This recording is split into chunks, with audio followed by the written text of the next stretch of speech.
Hi everyone, welcome back to another tutorial from Wake&Tech.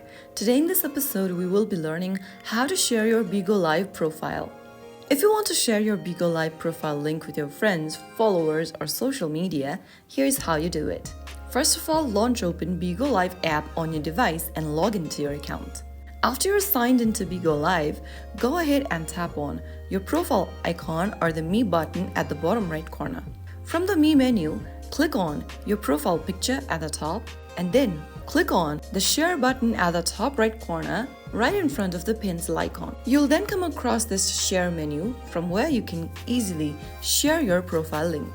Tap the Copy button right next to the profile link generated, and once you copy that link, you can easily share them anywhere such as social media platforms, emails, or text messages.